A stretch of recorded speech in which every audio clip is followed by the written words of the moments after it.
invitation. C'est vraiment un plaisir de pouvoir participer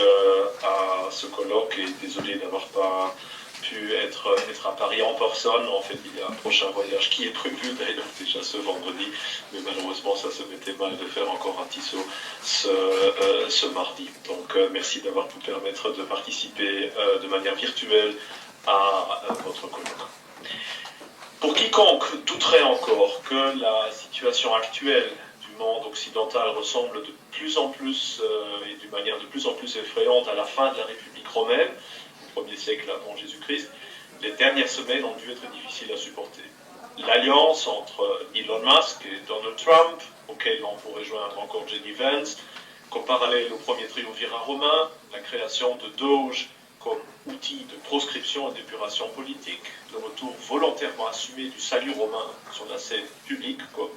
symbole d'un certain autoritarisme de droite, l'influence accrue d'hommes politiques défendant l'idéal monarchique dans l'entourage le plus proche du président, le retour au bon vieil impérialisme territorial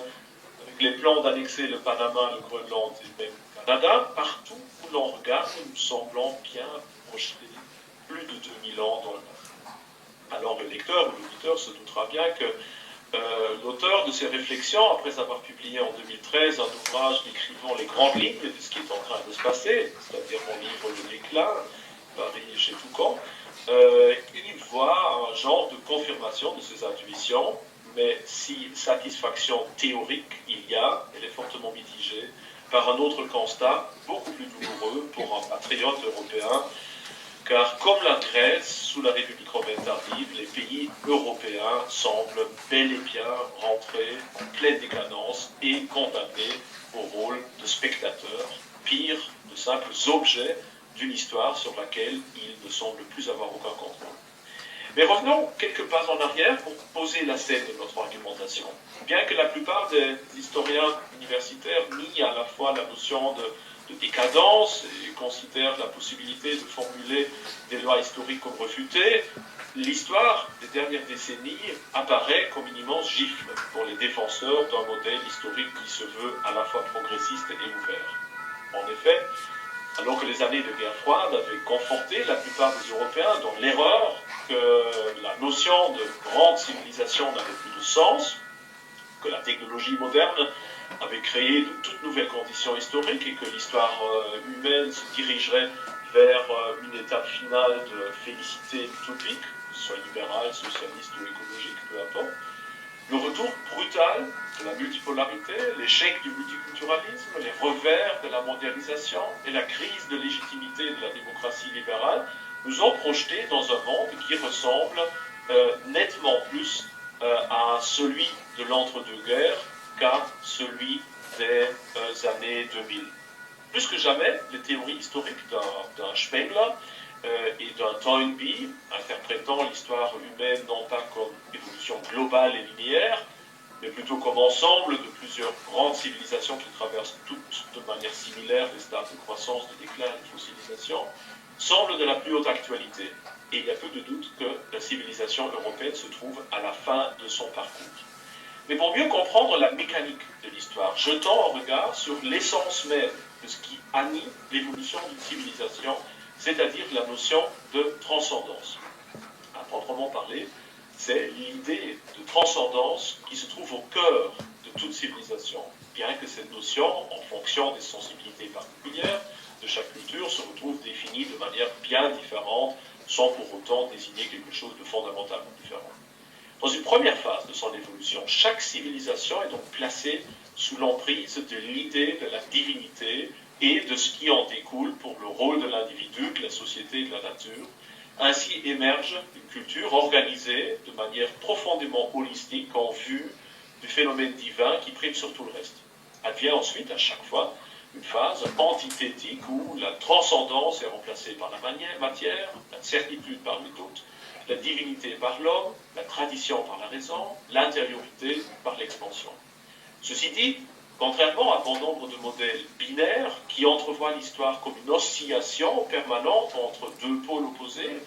l'évolution d'une civilisation n'est pas infinie. Tout le règne de la matière étant soumis à la contingence, Et ainsi, la tension entre thèse et antithèse mène à une phase finale synthétique que nous définirions mieux par un retour conscient à la tradition, comme nous l'avons montré d'ailleurs dans un livre très récent qui s'appelle Défendre l'Europe civilisationnelle, paru chez Salvatore en 2024. L'humanisme débridé se mène logiquement à l'absurde et crée un vide identitaire tel que des grands bouleversements sont inévitables, avec comme conséquence la conscience que seul le retour à la transcendance initiale peut encore permettre de dépasser un relativisme qui s'est mué en véritable nihilisme suicidaire et, dès lors, créer un nouvel ancrage absolu pour stabiliser une société complètement latérale. Cette synthèse dynamique entre raison et tradition clôt, pour ainsi dire, chaque cycle de l'histoire civilisationnelle, sans pour autant en inaugurer un nouveau. Thèse et antithèse ont épuisé tout le potentiel de l'idée civilisationnelle initiale, et la synthèse n'est dès lors que le début d'une longue période de canonisation et de fossilisation, dont le résultat constituera la matière primaire pour d'éventuelles nouvelles civilisations. Alors, quel est le lien pratique entre ces réflexions plutôt théoriques et la civilisation européenne dans sa situation actuelle? Il semble évident que nous nous trouvons à l'apogée de notre propre antithèse, qui a débuté à peu près à l'époque de la Renaissance. Un moment de l'histoire, donc maintenant, où l'hubris humaine se mène à l'absurde et finit par se décrédibiliser elle-même, et qui correspond assez bien à la fin des royaumes combattants en Chine, à l'époque d'Amarna en Égypte ancienne, au soulèvement des Mazdakites en Iran, au règne des Abbassides, du monde musulman, et bien évidemment à la fin de la République romaine au 1er siècle. Déclin démographique, migration de masse, désorientation identitaire, hédonisme, crise de la religion traditionnelle, polarisation sociale, opposition entre populisme et politiquement correct, mainmise de l'oligarchie économique sur la politique, une culture de panem et circenses, bref, le règne de la quantité. Chaque fois, les manifestations extérieures de ce moment historique sont les mêmes, tout comme les conséquences. Utopie socialiste, désordre civil, césarisme, et finalement transition vers une synthèse civilisationnelle qui combine retour à l'ordre, pouvoir autoritaire et révolution conservatrice. Peut-on qualifier cette évolution maintenant de décadente? Là, dans notre vision de l'histoire, nous devons bien répondre par oui et non en même temps. D'abord, chaque moment dans l'évolution d'une civilisation est nécessaire et justifié, non pas moralement bien sûr, mais en regard de son économie générale. Toutes les potentialités inhérentes à une civilisation vont se réaliser pour le meilleur et pour le pire, pour que l'idée initiale puisse se manifester totalement et s'épuiser. Dès lors, aucune étape n'est inutile, bien qu'elle n'ait nullement le même statut subspecie aeternitatis. L'antithèse étant, en dépit de quelques moments d'un humanisme bien intentionné et sans doute héroïque à sa manière, fondamentalement inférieure à la thèse initiale en vue de son illusion humaniste et donc de son matérialisme. Car même si l'antithèse à chaque fois semble se justifier par une sclérose préalable indéniable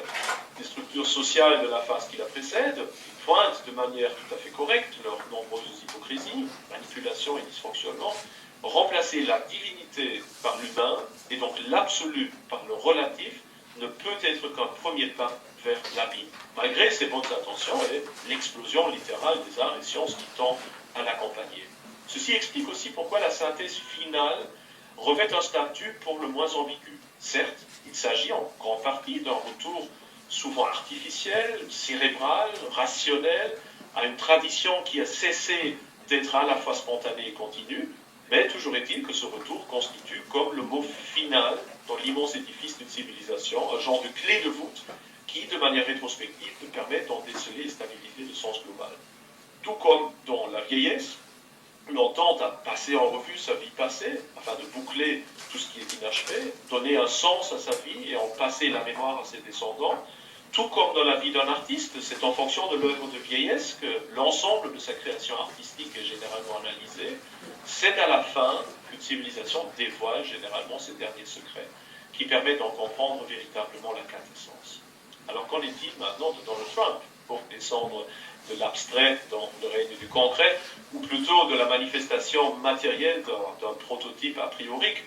Beaucoup d'éléments de sa politique pointent déjà vers une fin de l'histoire, telle que décrite ci-dessous. Sa référence superficielle, il est vrai, au christianisme annonce déjà un genre de religiosité patriotique qui pourrait devenir porteuse d'un revirement non seulement identitaire mais aussi spirituel. Et la place toute particulière qu'occupe le catholicisme politique dans le cabinet de Trump II va également dans ce sens. Si nous estimons en plus que les États-Unis risquent de vouloir influencer massivement l'élection du successeur du pape François, l'on entrevoit déjà les contours d'un futur où le christianisme serait porteur du nouveau régime conservateur qui se dessine et non pas son opposant. L'obsession de la construction d'un limes contre le Mexique est un autre indicateur typique pour chaque civilisation tardive qui tend plutôt à se replier et fortifier qu'à s'étendre. Notons également que la décision, très justifiée, mais tout de même notable, de faire ériger tout nouveau bâtiment administratif aux États-Unis dans un style architectural néoclassiciste, éloignement typique de chaque civilisation tardive avec son modernisme respectif et signe annonciateur d'un essor probable du néoclassicisme dans bien d'autres domaines culturels également.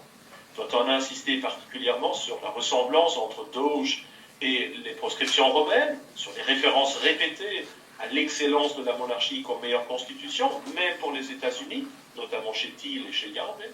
ou sur la préparation systématique de Baron Trump à la succession de son père, sur le modèle des tentatives d'Auguste d'installer sur le trône tout en respectant les formes républicaines du Principat, sa propre progéniture. Pourtant,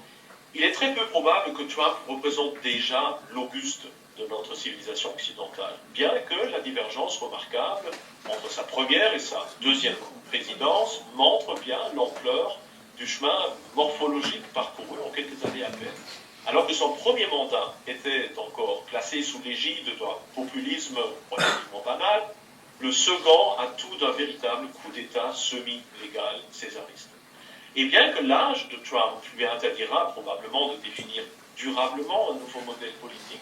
il sera certainement considéré comme le César historique comme étant à l'origine des changements majeurs qui amèneront, tôt ou tard, le basculement vers l'empire civilisationnel définitif. Très probablement que le chemin vers ce but a encore bon nombre de soubresauts, car outre la question épineuse de politique extérieure, qui sera un facteur majeur dans la survie politique du nouveau pouvoir, l'opposition du Parti démocrate est tout sauf vaincue, car même si les grands oligarques comme Zuckerberg et Gates ont exprimé, bien que du bout des lèvres, leur allégeance formelle au régime de Trump, les épurations organisées par Doge ne pourront pas encore éradiquer totalement les nombreuses positions de force des adversaires de Trump, d'autant plus que le véritable moteur qui alimentera les bousculements futurs viendra probablement plutôt de l'intérieur que de l'extérieur, donc des supporters de Trump eux-mêmes. Étant donné que le président aura 82 ans quand il arrivera à la fin de son mandat, s'il y arrive, la bataille pour sa succession sera inévitable et violente, avec des candidats comme Musk, Vance et Trump Jr., qui risquent de se vouer mutuellement du moins aussi féroces que Marc-Antoine et Octavien, et dont l'affrontement repolitisera sans doute l'establishment américain et pourra amener des bouleversements inattendus. Car la réorganisation, voire la dissolution de l'élite traditionnelle de la East Coast, qu'elle soit alignée sur les démocrates ou sur les républicains traditionnels, est telle qu'il n'est pas du tout à exclure que de nouvelles figures politiques et économiques puissent faire leur apparition et changer fondamentalement la donne. Non pas en ce qui concerne la direction générale de l'histoire, mais du moins ses nuances. Alors cette référence à la place restreinte, mais existante, de l'imprévu au sein de l'histoire pose une autre question essentielle, celle de savoir qui portera cet empire occidental civilisationnel. Et c'est là que le bas blesse pour l'Europe, du moins, si l'on maintient la comparaison avec la République romaine tardive. En effet, alors que la Grèce avait eu toutes ses chances de son côté pour former la base d'un véritable empire méditerranéen et avait prouvé sous Alexandre le Grand la formidable force qui était la sienne, les siècles à venir virent le retour des anciennes disputes et la Grèce fut à nouveau rapidement morcelée. La Macédoine contrôlait le nord, les Ptolémées le monde insulaire, les Séleucides l'Asie mineure, et la montée des ligues hellénistiques, notamment la Ligue étolienne et la Ligue achéenne, vint trop tard et eut un effet trop polarisant pour achever une véritable unité politique. Quand les Romains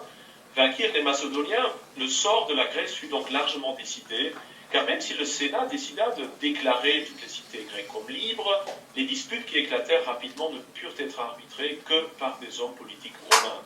Ainsi, Longtemps même avant la provincialisation formelle de la Grèce, l'élite hellène fut transformée en clientèle romaine, et ce, avec son plein accord, car la Grèce était déchirée non seulement par des luttes entre cités et États, mais aussi entre des classes sociales très polarisées. Sans l'appui de l'oligarchie romaine, cela aurait été très difficile de mater les nombreux soulèvements sociaux exacerbés par la popularité croissante de mouvements idéologiques communistes et égalitaristes. Ainsi, chacun crut tirer profit de ses propres relations prétendument privilégiées avec Rome, alors qu'au fond, il ne faisait que jouer le jeu du Sénat et confirmer le génie de la formule divide et impera si brillamment appliquée par les Romains. Et quand finalement les guerres mithridatiques, pendant lesquelles l'Asie entière se souleva contre les Romains, réveillèrent pendant quelques années l'enthousiasme des Grecs et motivèrent même la ville d'Athènes de se détourner de la cause romaine, c'était déjà trop tard pour changer le cours des choses. Certes, les Romains furent assez cléments avec les insurrectionnistes une fois la Grèce reconquise après son court soulèvement partiel, mais cette pitié était plutôt le fruit d'un certain dédain que d'une véritable estime. La Grèce se devait de rester une attraction touristique, une source intarissable d'œuvres d'art et un vivier de professeurs de philosophie et de rhétorique, et donc l'on apprécia surtout le côté romantique de son soulèvement, sans lui en vouloir trop, vu que les capacités militaires de la Grèce avaient été largement risibles depuis le début. L'Europe ne s'est-elle pas manœuvrée dans une situation analogue face aux États-Unis? En effet, face à la grande question de savoir qui portera l'état civilisationnel final de notre histoire, force est de constater que nous avons, pour reprendre une expression chère à Donald Trump, de très mauvaises cartes. Et pire encore, que nous ne semblons même pas avoir envie de les jouer tout court. Comme les Grecs, nous sommes largement démilitarisés, nous sommes politiquement divisés, nous nous complaisons dans un esprit de supériorité civilisationnelle qui n'est plus du tout justifié, nous avons cessé d'innover, nous produisons et suivons des modes idéologiques autodestructrices ridicules, nous nous croyons intelligents de sous-traiter la défense de nos intérêts à des tierces parties, nous sommes incapables de planifier au long terme et de produire à nouveau un grand projet, nous sommes profondément désillusionnés et cachons notre léthargie mortelle par du cynisme, nous sommes devenus las du fardeau de notre histoire et nous plaisons à dénigrer, voire à criminaliser nos ancêtres pour nous mettre en valeur nous-mêmes. Et l'on pourrait encore continuer la liste pendant très longtemps. Alors certes, les États-Unis ne sont pas non plus dépourvus de la plupart de ces caractéristiques, tout comme nous trouvons tous les problèmes identitaires grecs à Rome, mais dans les deux cas, nous constatons un certain décalage dans le temps, un certain fond de résilience culturelle qui fait toute la différence. Car ne nous leurrons pas, si les Romains ont été capables d'étendre leur domination de l'Italie sur le reste de la Méditerranée en à peine quelques générations, c'était moins à cause de leur supériorité innée que de l'infériorité extrême de leurs ennemis. Les véritables guerres héroïques, Rome a dû les mener pour conquérir l'Italie et la défendre contre les Carthaginois. Le reste des conquêtes fut plutôt une question de logistique que d'héroïsme. Et il n'en est pas très différent de l'histoire américaine au XXe et XXIe siècle. Alors il serait faux de lire en ces lignes un genre de dénigrement peu approprié de nos hégémons, car les sujets sont les derniers à pouvoir se permettre de minimiser les exploits de leurs maîtres. Le but de ces réflexions est plutôt de montrer qu'à la fin, les Américains non plus n'échapperont pas au destin des Européens, mais aussi qu'il ne manquerait pas grand-chose pour que la table se renverse. Car si nous considérons d'autres civilisations, nous constatons que ce n'est pas du tout une loi historique que l'unification finale des civilisations doivent s'opérer par la périphérie. Certes, il y a de nombreux exemples en analogie avec Rome et la Grèce, comme l'unification de la Chine sous l'égide des Chines, en dépit des nations plus anciennes de l'Est de la Chine,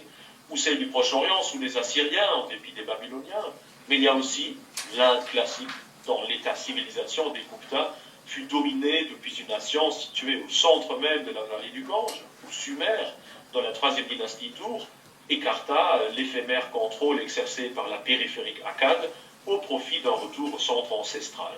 Sans vouloir rentrer encore plus dans des études de cas trop académiques, force est de constater donc que la victoire finale de Rome sur la Grèce est un schéma probable, mais pas encore tout à fait inévitable pour l'Europe. Alors certes, les chances d'un grand revirement sont plus que réduites, mais elles ne sont pas inexistantes, et ce pour deux raisons. D'abord, la situation mondiale. Les États-Unis ont abandonné leurs prétentions à l'hégémonie universelle et se sont réorganisés afin de fortifier plutôt leur propre sphère géographique et d'éviter ainsi une implosion de leur empire. Dès lors, la volonté d'assurer leur autarcie en ressources stratégiques, tout comme celle de contrôler le Groenland, le Canada et le canal de Panama. Alors certes, ce recul est plutôt une réorganisation pour mieux préparer le grand conflit avec la Chine, mais cette phase de relative faiblesse pourrait être exploitée par les Européens pour construire les bases de leur propre forteresse géopolitique. Pas étonnant dès lors que Trump tente de s'allier avec la Russie de Poutine, qui a l'avantage de pouvoir être positionné par les États-Unis à la fois contre la Chine et contre l'Europe. Si un tel revirement géopolitique devait vraiment s'opérer, l'Europe aurait tout intérêt de très bien calculer les termes de sa future loyauté par rapport aux États-Unis et de ne pas sous-estimer les bienfaits d'une diplomatie s'orientant moins selon les proximités culturelles que selon les alternatives réelles, ce en quoi je vise évidemment la Chine. Certes, et voilà le second point, il y a la situation interne de notre continent. Le grand chaos idéologique créé par Donald Trump va probablement exacerber l'emprise de la gauche sur la sphère publique européenne, mais il peut créer une fenêtre d'opportunité pour un revirement politique de grande ampleur vers la droite qui, de plus est, serait largement supporté ou du moins toléré par les autres grandes puissances. En même temps, le repositionnement américain et l'alignement esquissé entre Trump et la Russie est également en train de refaçonner le débat public européen interne. D'abord, les atlantistes classiques, vexés et désorientés, ont du mal à justifier leur position et insistent de plus en plus sur une nécessité d'autonomie stratégique du continent, même en dehors de l'Alliance atlantique. Et même si ce milieu politique se trouve fortement sous l'égide du Parti démocrate, le pouvoir de ce dernier est en chute libre. Et les proscriptions actuelles risquent de cimenter durablement l'influence de MAGA sur la politique américaine.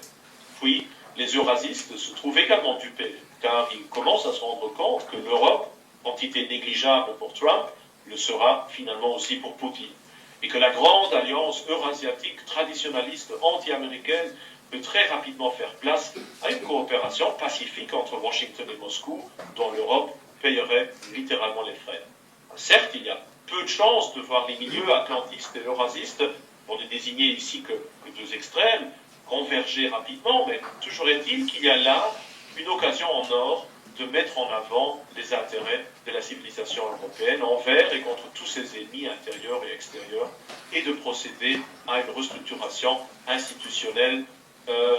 et surtout identitaire avant qu'il ne soit trop tard, comme ce fut le cas de la Grèce. En vue de ce qui a été dit plus haut sur la morphologie civilisationnelle, on se demandera sans doute pourquoi, au fond, accorder tant d'importance à qui dominera notre civilisation, si la fin en est écrite de toute manière, du moins dans les grosses lignes. Néanmoins, la différence entre les États-Unis et le vieux continent, bien que tous les deux appartiennent à une et même civilisation, faustienne, saute aux yeux, et cela n'étonnera personne qu'une Europe capable de conserver fièrement son autonomie politique et une Europe vassale dominée par Washington ait des trajectoires identitaires assez différentes. Certes, l'hégémonie de la langue anglaise, l'importance d'un christianisme patriotique superficiel, la fascination pour la technologie et le maintien d'une fiction démocratique qui cache mal une réalité plus autoritaire seront d'application dans les deux cas, qu'on le veuille ou non. Mais alors qu'une ère augustienne européenne, usurpée depuis l'autre côté de l'Atlantique par un successeur de Trump, et placée sous le signe de la médiocrité civilisationnelle américaine, ne peut que réveiller un certain effroi, l'idée de rester maître chez nous, même au prix du sacrifice de certaines de nos illusions, au nom du réalisme politique, serait tout sauf désagréable. Certes, il ne faudra sans doute se faire aucune illusion sur le fait qu'une large partie de la population européenne est déjà, de fait, soit largement américanisée, soit dominée par l'esprit du wokisme, mais l'omniprésence exaltante de notre héritage culturel, la survie centenaire, parfois même millénaire de nos traditions et la survie des grandes lignées familiales de notre histoire, sans oublier l'importance fondamentale du catholicisme enraciné, n'exclut pas totalement l'espoir de pouvoir renouer avec notre passé et ainsi donner une dimension de une conclusion, s'il vous plaît. Renouveau, une conclusion, monsieur le professeur. Toujours relativement jeune et géographiquement irrémédiablement coupé de ses origines. Hélas,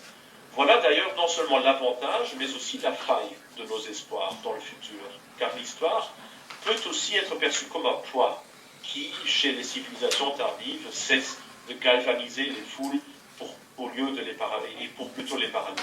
L'Europe devra-t-elle devenir plus américaine pour se ressaisir et ne pas rater la chance que lui offre l'histoire? Doit-elle bâtardiser son héritage, populariser le pouvoir, simplifier son langage culturel afin de trouver l'adhésion des foules à un programme politique qui les dépasse? Sans doute faudra-t-il sacrifier une partie de ce qui nous tient à cœur pour sauver les meubles, si nous ne voulons pas subir le même sort que les Grecs au IIe ou au Ier siècle, dont l'échec politique leur valut, en dépit de la haute estime que les Romains portaient à leur civilisation, à tout jamais le sobriquet dédaigneux de Gracchuli. Merci bien pour votre attention.